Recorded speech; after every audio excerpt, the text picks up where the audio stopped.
sa siya yung bago nga nabaptize nga sa ginang pagbagustado ng ating paminaw sa ating programa sa radio.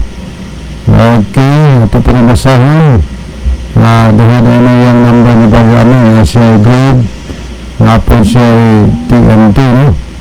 Okay,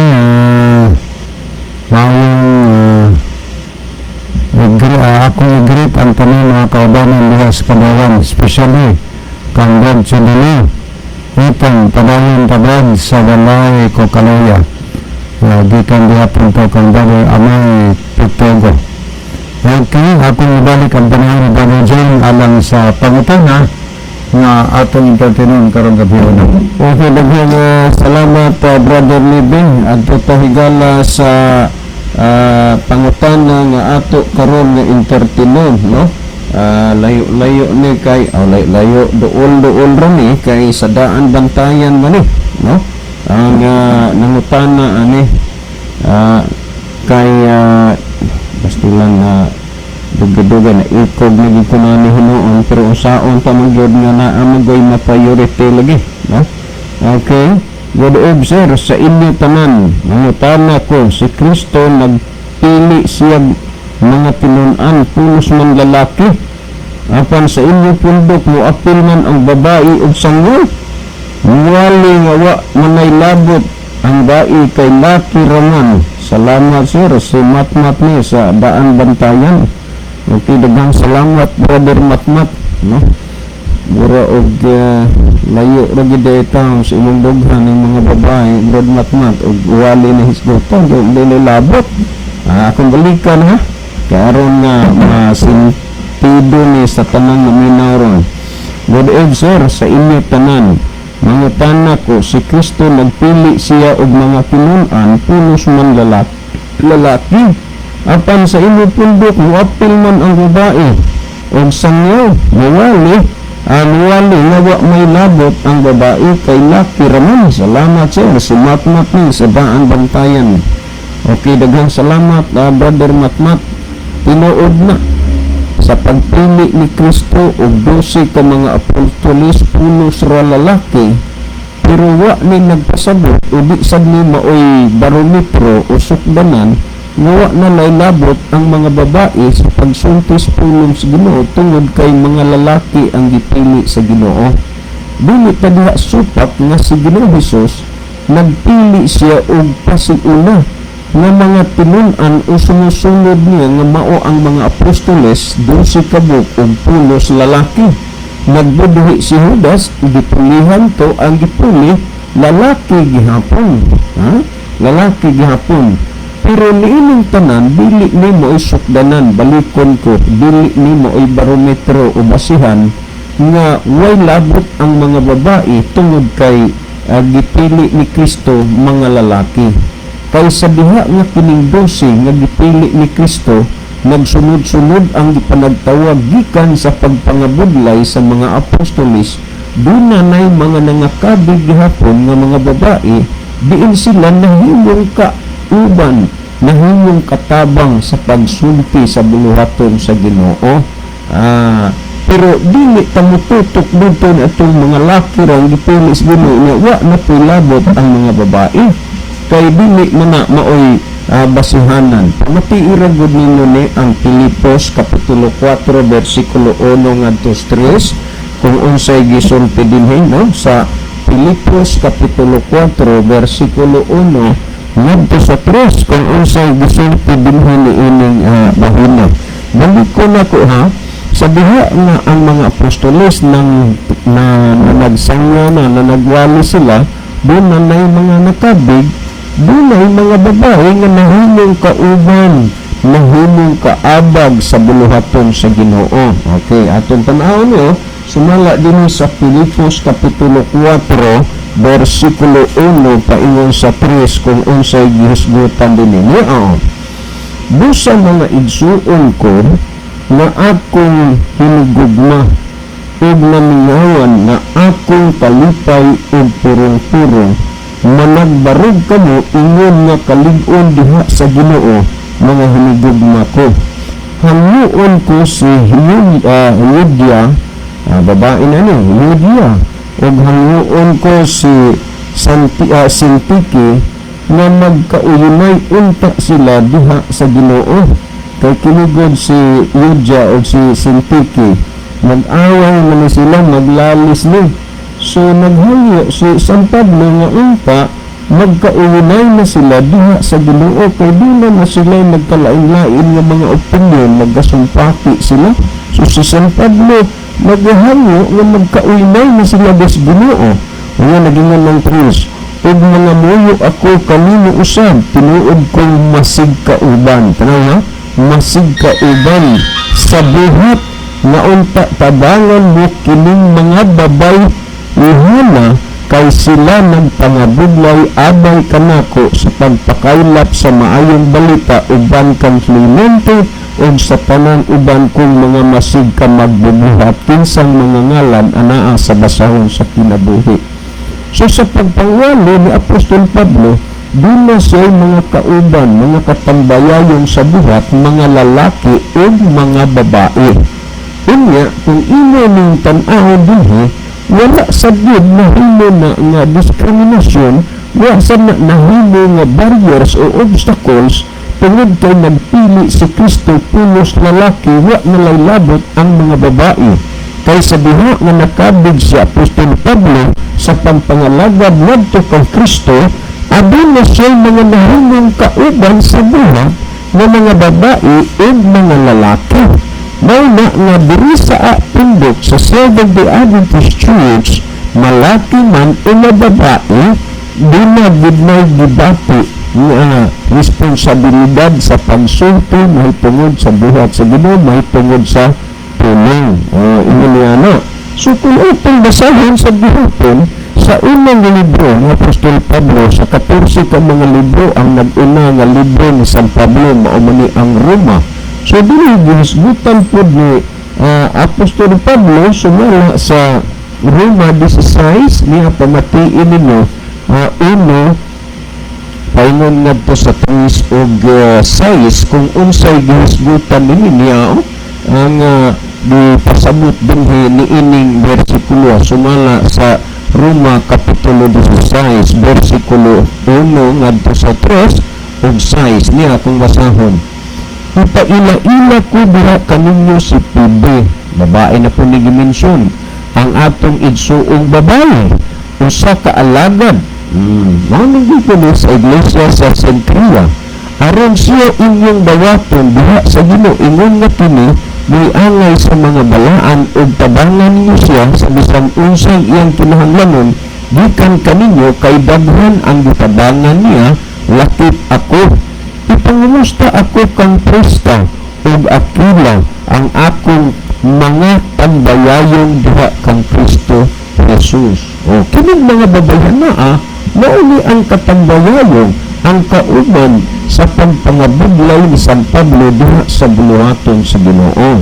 Busa ang imong pangutana, Brother Matmat, ato ning gipasabot dinhi tungod kay naguna-huna kamanggod nga way labot ang mga babae, muwaloy pagano musangyaw. Adaan na sa panahon sa pagkakabig ni San Pablo sa iyang mga pagpangsangyaw, mga babae o mga lalaki nga nangakabig unya nahimong katabang sa pagsulti sa pulong Ginoo sa pagwali. So ingon niya na ba nga tinunian nga mga gipasabot dinhi sa Biblia sa size atong basahan ninyo, no? Ipangumusta ako kang Maria nga nagapangabuglay pag-ayo diha kaninyo. So babae naman gihisgutan dinhi.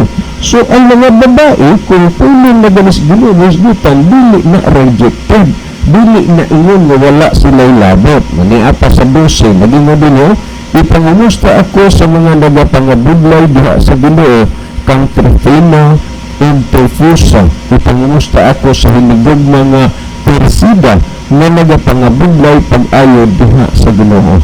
Busa sa panahon ni Apostol Pablo, dunay mga babae nga mga malig-on ug isog ug kugihan nga nagapangabuglay mahitungod sa buhat sa Ginoo ug pinaagi kanila daghan sad nga mga tawo na paabutan sa mensahis maayong balita mahitungod sa pulong sa Ginoo Kung pinahalis ilang mga pagpangabudlay na bag-o o mausab-usab ang ilang mga kinabuhi. Na kung ito ganun basahon po dinhi sumala sa Juan Kapitulo 4, versikulo 7, ngadtos 19 o 25, maumani ang gihisgutan dinhi gihapon. Sa diha nga, si Ginisos miadto sa gitawag og Jacob's Well sa tabay ni Jacob.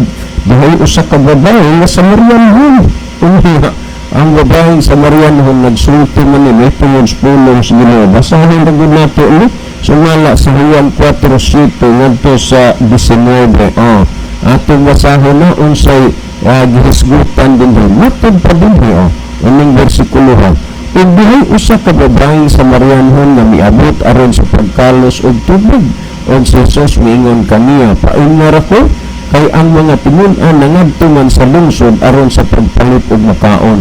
Ang babae Samarianhon miingon kaniya, "Noon sa ba nga ikaw nga usa ka Hudiyo mihangyo man paimnon ko sa paimnon ko nga usa ka babae Samarianhon kay ang mga Hudiyo ugod wala may pakigharon sa mga Samarianhon." Ug si Jesus mitubag kaniya, "Kung nasayod ka pa lamang sa gasa sa Dios o kung kinsa kining nagaingon kanino paimnar ako, mangayo ka gayud unta kaniya ug ikaw hatagan niya buhi na tubig." Ang babae niingon kaniya, "Senyor, ikaw wala gani aron ikatimba og ang atabay lalong. Asa manimo kuha kanang imong buhi na tubig? Labaw ka pa ba sa among ginikanan nga si Jacob?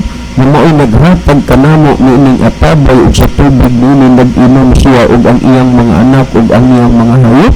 Si Jesus mingon kaniya, "Ang tanan nga nagainom niining tubiga pagauhawon pag-usab. Atong bisan kinsang makainom sa tubig nga akong igahatag kaniya dili na gayud pagauhawon. Kay ang tubig nga akong igahatag kaniya mahinog diha sa sunod niya o sa tubig nga magatubo ngadto sa kinabuhing dayon." Ang babae miingon kaniya, "Senyor, hatagir ako niya ng tubiga aron dili na ako uhawon nimo ani pa aron pagkalos." Si Jesus miingon kaniya, "Lumakaw ka, taga ang inyong bana ug dumali ka dinhi." Ang babae mitubag kaniya, "Wala baya ako'y bana?" Si Jesus miingon kaniya, "Tinuod ang imong giingon, wala ako'y bana. Kay tuod ikaw may 5 naman ka bana. Ug siya nga gikaipon mo karon dili man imong bana. Tinuod gayud kaning imong giingon." Ito pa nga sa unang panahon gini Jesus doon na naging maglibin ng gikaipon nga naging nga dinong 19. Ang babae miingon kaniya, "Senyor, nailak ko nga ikaw usa ka propeta." Tanawa nga nang nakaingon man siya nga ikaw usa ka propeta. Tungod magud kay nibaw-an ni Kristo ang iyang kinabuhi. Usa may mahitabo nini sa 25 ato ragong basahon o 26 nagingon. Ang babae miingon kaniya, "Ako nasayod nga ang Mesiyas umaabot siya nga ginatawag og Kristo. Inigabot na unya niya siya mao ang magasaysay kanato sa tanang mga butang." Si Jesus miingon kaniya, "Ako nga nakigsulti kanimo mao siya nga nagsulti sa Ginoo." Ako mao siya. Atong basahon 28 nagingon. Unya gibiyaan sa babae mao ni ang punto nga ipahangot nato. Ang iyang banga ug miadto siya sa lungsod ug miingon sa mga tao, "Umari kamo, tan-awa ninyo ang usa ka tawo nga mitug-an kanako sa tanang nabuhat ko. Mao ba ka ni ang Kristo?" Ug sila nanggula sa lungsod nangadto kaniya. Nangadto kaniya tanawa. Unya kung atong basahon dinhi tan-awa sa 39 ngadto sa 42 nagingon, "Ug daghang mga Samarianhon sa maong lungsod misalig kaniya tungod sa pagpahimatuod sa babae nga nag-ingon siya, mitug-an kanako sa tanang nabuhat ko." Busa paghinunsul panghiduol kaniya sa mga Samarianhon, sila mihangyo kaniya sa pagpabilin uban kanila ug siya mipabilin didto duha ka adlaw. Ug milabi pa kadaghan ang nituo kaniya tungod sa iyang pulong.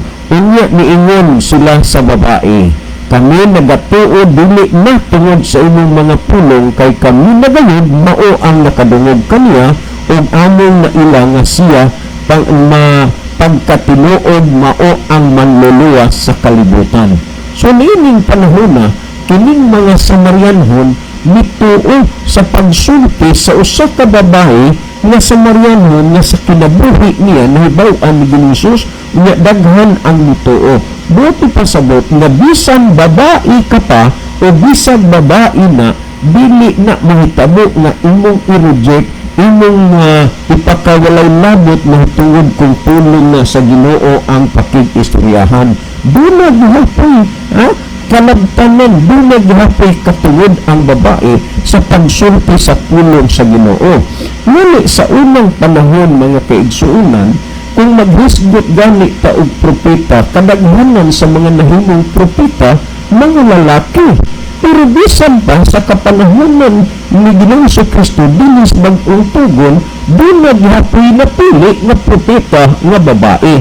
Pero sa una ang kadaghanan lalaki gud, sama sa gipili ni Ginoong pulos lalaki nga mga apostoles, pero wa nagpasabot nga way labot ang mga babae na aghapon si gustong gibasa. Sama nga sa atong nahibaluan nga kadaghanan ni nahimong propeta lalaki, pero doon na pudhupon sa panahon ni Kristo na napili nga propeta nga babae. Pamatian ra gud ninyo ang Lucas 2:36 ug 37 unsay gisulti dinhi nagingon ug bihay usa ka propeta nga babae. Ano ha? Propeta nga babae si Ano nga anak ni Phanuel, sakop sa banay ni Aser. Siya tigulang na kayo nga napiayon siyang bana sunod sa 7 ka tuig sukad sa iyang pagkadalaga nga berhen. Unya nahibalo nabalo hantod nga may kawalayan ug 4 ka tuig na ang iyang kagulangon. Siya wala mopahawa sa templo hinunua, nagpadayon siya sa pagsimba sa maadlaw ug sa magabi, pinaagi sa pagpuasa ug pagampo. So nining panahon na dunay gihapon nakita nahimong propeta nga babae.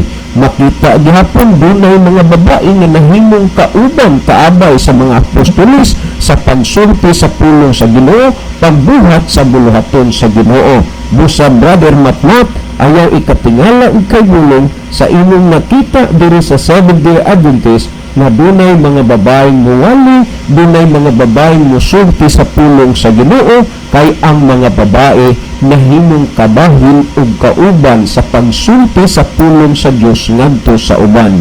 Daghang salamat Brother Matmat ug sa tanang naminaw karon. Well, sa dili pa si ipalibra kog li diha pastor ka basig reload na pud na karon usa inyong dugangan o punan ang mga butang nga gipasabot dinhi dinong pangutana ni Matmat sa daan bantayan. Okay, salamat Brother Johnny. Diya karon sa atong monitor nakigilba nato karon si Edwin Escario diya yung message ngayong gabi kaninyong tanan pastor. Lihog ko great kay Tio Lino Tayaktak ug kay Tio Ernan Tayaktak ilagi na kay Brad Nibal Almunicar. Salamat kayo pastor. Okay, salamat sa mga niya dinhi sa ato ang mga nag-view dinhi sa ato ang pikas nga gigamit nga tab diya si Ma'am Pretty May Simon sa Australia, diya si LC Lon, Shirley Fintis Alcontin, Judith Pipito Baring Store, James Gaya o Mungaya Gastrol, Mayong gabi na Gistrol Aklan nga diya sab si Julius Asirinyo. Sa pagkakaroon may paritong nakita din sa ato ang monitor nga mo dugang o matuta sa paghatag o dugang pagtagad mahitungod sa pangutana nga gipabot din nga yan nakita sa Adventist nga lakip mo ng babae ng wali nga yung gitandi sa panahon ni Jesus na yung ipagpili pulos ng lalaki. So watay problema na mga higala nga mahitungod sa pagpangwali.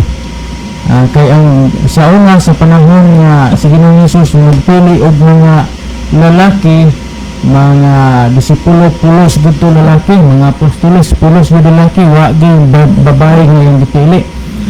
Ang pagpili ni Ginoong Jesus mga higala nga pulos lalaki, nga ito gitawag og disciple. or mo to gi-select niya ang mga kanang unang tinunan. Mabot pasabot kung maghisgot kitag unang giton o tinunan, sila sa ang unang kahibalo o niya human sila nga kahibalo, mura gitawag sila mga leader po ba, o niya human sila nga nakahibalo na sila na po ang nanudlo o niya gikan dito sa 12 tabok unang nga napili katong 12 nga gitudloan nanudlo po to nga nga hangtod karon daghan ang gipangtudloan nilakip na ang babae man o malalaki man nga basta kay natudloan ang natudloan nanudlo pod. Muna siya muna gitawag o kanang discipleship o discipling gikan sa usa nagtudlo nito sa usa, ang usa nagtudloan pagkakat-o po niya pagkahibalo po niya ng pangat pag siya sa iyang nakatunan tungod kay gisugo ng God ni Ginoong Hesus. Ato kung tanawon kung asa nagsugo si Ginoong Hesus arita sa The Great Commission dinhi sa Mateo 28 versikulo 19. Ato kung tanawon sa The Great Commission, busa panglakaw kamo og himuan ninyong mga tinunan ang tanang kanasuran. Kung musgot kitag tinunan, wa gini pili-pili sa diha nga ang tao nakahibalo na makahibaw na siya o unsay kamaturan, ipahat po niya ang kamaturan atong tanawon lakip na ang mga babae. Kung nato sa tanawon mga higala, dunay daghan kayong mga babae nga nalista din nga sa balaang kasulatan ilabi na gyud sa New Testament na gipangsulti tungod sa pagsangos ng balita sa mga pananglitan sa usa ka Samaritan nga babae, sige tawag Samaritan woman. Diha sa libro sa Juan Kapitulo 4. Itong gisgutan ni Brother John kanina. Kani siya, daghan kayong mga tao baya nga mulikay-likay ng bayhana kay di kuno-kuno o nga daghan mga istoryang mga bati nga ng gawas tungod ng bayhana. Sa buhat nga nahimangat niya si Ginoong Hesus mga higala dito sa tabay.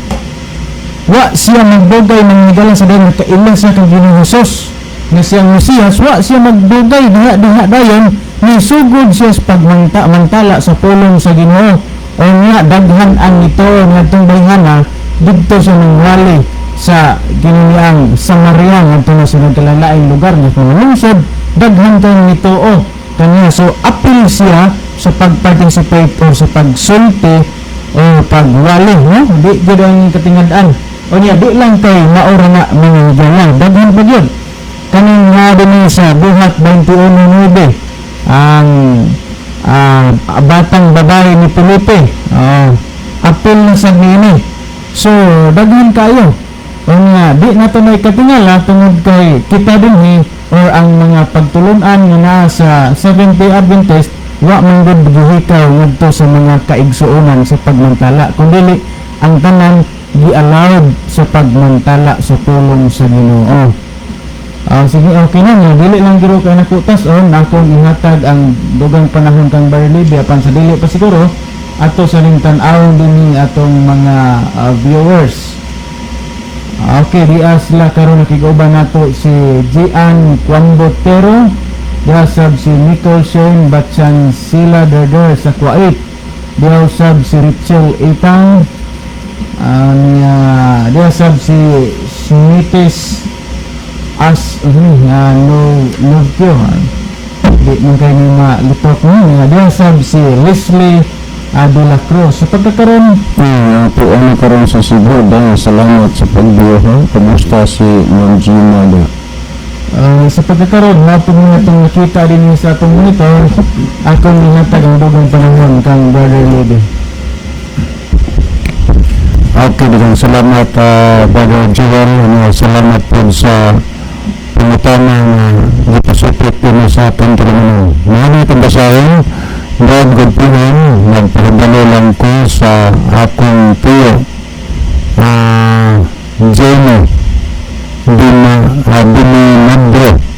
Jenny Dinanadro malinaw na namatay kaganinang kanlaon sa buntag sa Domingo na naggasto nito sa pag-eskwela. Umabot na si Leonardo Malinaw from Cananga with mga musta sab ko na mama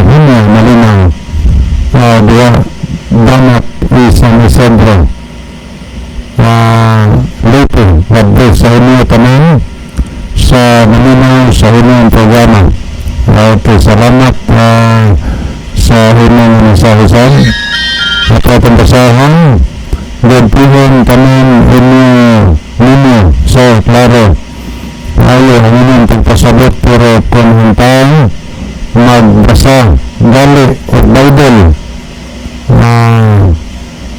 magbasa gali o Bible dili gamiron pagbasa dili jud nila matutulan ang tanan gamira teksto pagbasa aron ina masampan paminawa lang dyan ang programa sa moto'y tandag ni Brother Amay Pitogo kay mausa na ang iyang nahinang eksperyensya no, sa iyang kinabuhi kay kini siya isa sa mga listener nato sa programa na nakontakton sila ng radio sa diha nga ilang nabindiman na paminawan ang atong tulumanan ilang gisunod gipaminaw o mga gilista ang mga verses o mga hinungdan na nakasabot sila o mga sabihan nakasabot sila nag-decide din sila sa pag-alagad sa Ginoo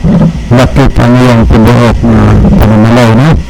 So maayong gabi sa tanang taga-San-Jose na naminaw sa atong programa atin ang pangutanang higala Diyan sa to Brother John paghanay ang pangutana ang iyang mga pangutana nga naman sa atong pundot ang mga babae mo apil man og wali nga si Kristo nagpili pinos man mga lalaki nga ano mo naman wa may labot ang babae sabit nga laki ra ba may alaw ba mo sultis pulo Ginoo atin na salamat kayo sa pangutana kay mga nahinasudan namaradan ilang di-underestimate ang babae ano din ito hidalawan ano na din mga nanghinang presidente ng babae mga naidagang mga babae na mga lantip kayo ito sa labitan maitag manito kaysa mga lalaki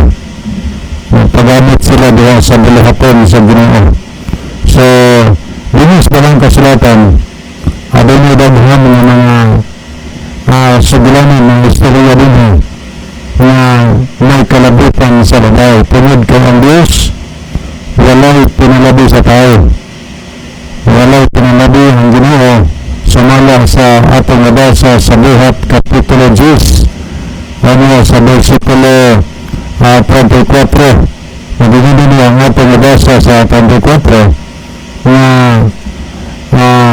kung ina si Pedro sa pagbungat sa Lambada ngayon sa pagkatinunod na ilako na ang Diyos wala buhay in pinalabi sa mga tao so wala pinalabi ang Diyos sa mga tao bayanin din kaganihin ay mga binagigala ang mga pamahayan sa nagkalangid mga verses sa Biblia na may kalabitan na hitunod sa babae kaya pinipitan natin mabasa din sa nakasulat sa sulat ni San Pablo naghisgot din sa San Pablo na dikahabag niya dikaubang niya sa buhat sa Ginoo kini mga kababayan ati nini natin ang basahin basa ng Brother John kanina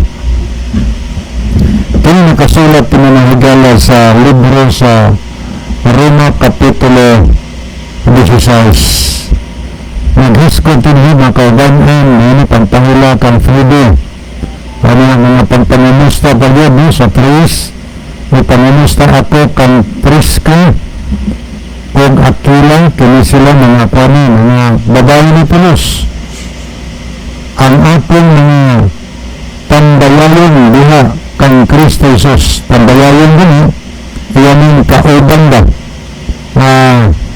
tandayayon kaubang diha sa bulihapon sa Ginoo kay kini San Pablo magsasanyo man sa buluhaton sa Ginoo mga higala so naghisgot din ang atong nabasa na matod pa sa versikulo 6 ipanimusta ako kang Maria na nagapanibidlay pag-ayo diha ka dinyo so basa din ang bibuhat ni Maria nagapanibidlay diha sa buluhaton sa Ginoo mga higala sa pagsanyo sa mahayang balita gani gisgutan sa versikulo 12 ipanimusta ako sa mga magapangabudlaw Diyos Ginoo kang trifino mga gihapon ni ang tripusa ipangimusta na po sa hinigugma nga persida nga magapangabudlaw pag-ayo dihan sa Ginoo. So dili makita na okay ra bang bagay kay dili pa okay ra bang magapangabudlaw Diyos Ginoo.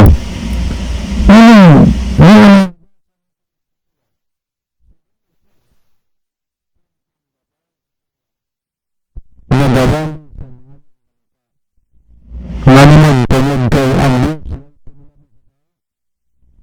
kaya ang Ginoo nagsulti pagdilig ganito mo pwede ganito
Brother Lebe no niya atong nakita itong screen dia karon si Danny Alsula or Danilin Alsula ayang pangalan din niya. Yang message could be mga brother, more power, Danny Alsula from Tambungon. May gabi ida. Niya dia sab si Brother Merjon yang message good evening. Niya din sa atong pikas nga gamit. Diya nakiguban nato si Riti Samort, Brother Dondon Tikilio dia sa Tambungon. Maora nito nakita no, so wa naman tayo mga higala ani ang atong theme song. Mga higala, mag-ampo kita among dalang tanan ug makagagahom nga Dios. Salamat Ginoo sa mga tulong nimo na naghatag og katalinuhan sa tanang mga nagapaminaw. Tuguting ang imong tulong maghatag og kayag sa among mga kalag. May gahom kini sa pag-usab ug pagbag-o sa among mga kinabuhi. Panalangin ni ang nagapaminaw, ginapangayo namo kini tungod lang kang Kristong matuod nga Dios nga amo nga manluluwas. Amen. Mga higala, daghang salamat sa inyong pagpaminaw. Kini na lamang ang inyong mga higala sa kahanginan. The Bible may hurt you with the truth, but it will never comport you with a lie.